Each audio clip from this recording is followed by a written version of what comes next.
머릿속이 엉망진창일 때 효과적으로 해결할 수 있는 비장의 테크닉을 소개해 드리려고 합니다. 누구나 가끔씩은 해야 할 일이 산더미처럼 쌓여 있다고 느껴질 때가 있죠. 직장에서 프로젝트 마감 기한은 다가오고 여름 휴가 계획도 짜야 하고 개인적으로 성취하고 싶은 목표들, 이 모든 것들이 동시에 머릿속을 어지럽힐 때가 있습니다. 도저히 어디서부터 시작해야 할지 모르겠고 시간은 항상 부족하게만 느껴지죠. 이렇게 엉켜있는 상황을 한 번에 해결할 수 있는 생산성 기술은 모두가 알고 있는 것처럼 생각나는 할 일들을 모두 적는 건데요. 여기까지만 들으시면 뻔한 것처럼 생각될 수 있겠죠. 이번 영상에서는 우리가 투두 리스트를 작성할 때 놓치기 쉬운 5가지 주의사항을 소개해 보려고 합니다. 영상 마지막에는 제가 실제로 사용하고 있는 투두 리스트 작성 기술을 알려드릴 테니까 기대해 주세요.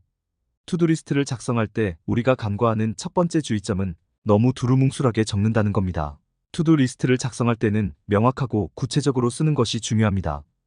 당연해 보이지만 이 원칙이 의외로 간과되는 경우가 많습니다. 예를 들어 이메일 확인이라고만 적으면 단순히 메일을 확인만 할 것인지, 메일을 분류하는 것까지만 할 것인지, 중요한 메일에 답장하는 것까지 포함하는 것인지 명확하지 않습니다.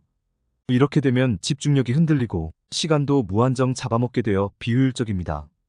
오전 9시와 오후 4시에 받은 편지함 정리하기처럼 구체적인 시간대와 할 일을 설정하면 이메일 확인 시간을 제한할 수 있어 업무 집중도가 높아집니다. 둘째, 우선순위를 정하는 것이 중요합니다. 많이 듣는 이야기지만 간과되기 쉬운 것은 우선순위 정하기입니다. 흔히 생각나는 모든 할 일들을 투두리스트에 마구잡이로 적어놓고 끝내는 경우가 많습니다. 물론 이렇게만 해도 머릿속에서 생각하는 것보다는 훨씬 낫지만 여기에서 멈추면 실제로 상황이 나아지지 않습니다. 할 일을 모두 적은 뒤에는 중요한 일을 가장 위에 집어넣으려고 의도적으로 검토하는 게 필요합니다. 이를 위해 A, B, C와 같은 등급을 매기거나 숫자를 사용해 순위를 정하는 방법을 활용하세요. 우선순위를 정하는 과정에서 자신의 목표와 일의 중요성을 다시 한번 점검할 수 있으며 이는 불필요한 일을 걸러내고 진정으로 중요한 일에 집중하게 만듭니다. 세 번째로, 큰 프로젝트는 작은 작업으로 나누어 작성하는 것이 좋습니다. 큰 프로젝트를 하나의 할 일로 적어 놓으면 규모에 압도되어 미루는 경우가 많습니다. 큰 작업을 작고 관리 가능한 단계로 나누면 실행하기 더 쉽고 성취감을 느낄 수 있습니다. 예를 들어 프로젝트 완료하기 대신 프로젝트 개요 작성, 자료 조사하기, 초안 작성하기 등으로 나눠보세요. 이렇게 세분화하면 각 단계별로 성취감을 느끼게 되고 작업의 진행 상황을 더 명확하게 파악할 수 있습니다. 넷째, 각 작업의 데드라인을 설정하는 것도 중요한 방법입니다. 데드라인 설정을 하지 않으면 중요한 작업이 자주 미루어지기 일쑤입니다. 언제까지 해야 하는지 명확하지 않기 때문에 계속해서 다른 일에 밀리게 되고 결국 막판에 허둥지둥 처리하게 됩니다. 작업마다 현실적인 데드라인을 설정해 일정 내에 완료하도록 하고 이를 지키기 위해 노력하세요. 데드라인은 동기부여와 시간 관리에 큰 도움이 됩니다. 데드라인을 설정하면 업무의 긴장감을 유지할 수 있으며 주어진 시간 안에 일을 끝내기 위해 더 집중할 수 있습니다. 또한 데드라인을 지키는 습관을 통해 시간 관리 능력이 향상되고 전반적인 생산성이 높아지게 됩니다. 마지막으로 투두리스트를 작성해 놓고 리뷰하지 않는 경우가 많습니다. 투두리스트를 작성해 놓고도 매일 검토하지 않으면 우선순위가 바뀌거나 새로운 할 일이 생겼을 때 제대로 반영되지 않는 경우가 많습니다. 주기적으로 투두 리스트를 검토하여 우선순위를 확인하고 필요에 따라 수정하는 것이 중요합니다. 이를 통해 하루 동안 집중해야 할 일을 명확히 하고 계획을 보다 효과적으로 실행할 수 있습니다. 저는 투두리스트 애호가입니다. 제 노트를 보면 할 일 목록으로 빼곡히 적혀 있는데 이 리스트를 활용해서 책도 쓰고 블로그도 하고 유튜브도 운영하고 있습니다. 저는 우선 두루뭉술하게 생각나는 걸 모조리 다 적습니다.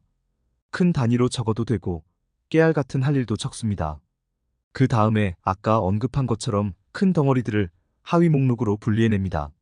한편 너무 깨알 같은 할 일들은 비슷한 분류의 카테고리끼리 묶어둡니다. 예를 들어 등본 떼기, 가족관계 증명서 떼기 같은 업무들은 이사 자금 마련이라는 카테고리로 묶어볼 수 있겠지요. 그 다음에 중요한 것은 이 일을 하면 나에게 어떤 도움이 되는가, 하지 않으면 어떤 피해를 입는가를 평가합니다. 이것은 우선순위를 결정하는 저만의 간단한 질문인데 장기적으로 긍정적인 결과를 가져올 일이라면 그 일을 우선적으로 배치하는 거죠. 넷째로, 기한이 있는 것과 없는 것을 구분하고 오늘 내로 꼭 해야 하는 일들만 따로 추려냅니다. 그렇게 하면 일주일 뒤, 한 달 뒤에 해야 할 일은 잊어버리고 오늘 집중해야 할 서너 개의 업무에 모든 에너지를 쏟아 넣을 수 있는 거죠. 정리하겠습니다. 투두리스트는 아주 중요한 기술이지만 진짜로 효과를 보기 위해서는 적어 놓은 것을 꼼꼼히 보면서 충분히 쪼개고 평가하는 과정이 필요합니다.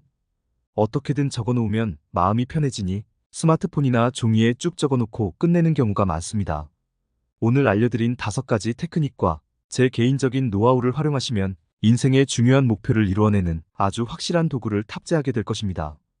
오늘 제가 준비한 영상은 여기까지입니다. 도움이 되셨으면 구독과 좋아요 버튼을 눌러주시고 이 영상을 주위 분들에게도 공유해주세요. 저는 다음 시간에 더 재미있고 유익한 영상으로 여러분을 찾아오도록 하겠습니다. 감사합니다. 다음 시간에 만나요.